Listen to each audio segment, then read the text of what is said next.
when I first got into makeup, I had no idea what contouring was. I watched videos. I bought like kind of like my palette. It wasn't this particular palette, but it was something like it.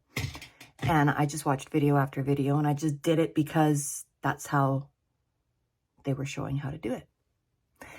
But I have learned that putting contour on creates the illusion of depth, that as we age, we start to lose our structure, our sharpness, you know? It gives that illusion of like a nice, sharp, chiseled look.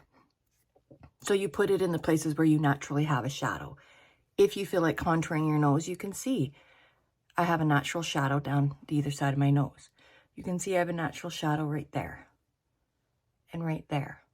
You can put it under your jawline to give the illusion of a sharper jawline. Right now I have my liquid foundations on. I do half my face with contour, blend it out, and leave the other half alone. And then it's just easier to show you. Like I can tell you all I want that it creates illusions of depth and brings structure back and all that. But once you see it, then you'll see it. Okay, so I'm going to put them in the most common areas that I have seen everybody use. And that is your hairline. And if you have a longer forehead, this will help make it look shorter. Like, that's the purpose of it. It gives the illusion of looking a little bit different. When you put it on your nose,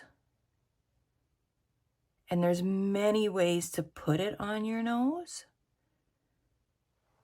You can, like if you have a wide nose and you want to thin it out, if you have a thin nose and you want to make it wider, if you got a crooked nose, you can, there's so many ways. I just do this, straight line. It just kind of gives a little bit of an illusion that I got a more slender nose than I do. And again, there's many theories. Depending on where you put it is going to give you the different illusion. And you can also go right on your jawline, but you're not going above, you're going literally right under the jawline. So when you're faced forward, you don't really see it. And that is supposed to help with the jowl. So let's blend this out and see the difference. You don't want to see a line. You want it to marry the rest of your products.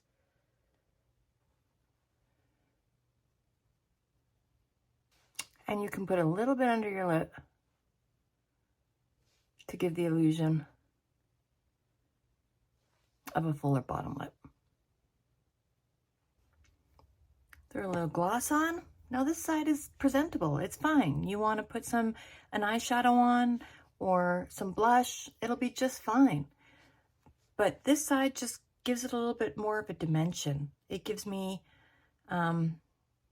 depth to my face again. It's your own personal preference. You don't have to use contouring, but that's the reasoning why women do use it, is they just like to bring from a flat surface with no other colors to a little bit of dimension.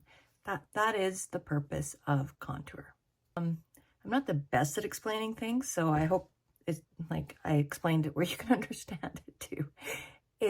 You put it in the shadows where you naturally have a shadow, and it'll just help bring a little bit of sharpness, slenderness, whatever you want.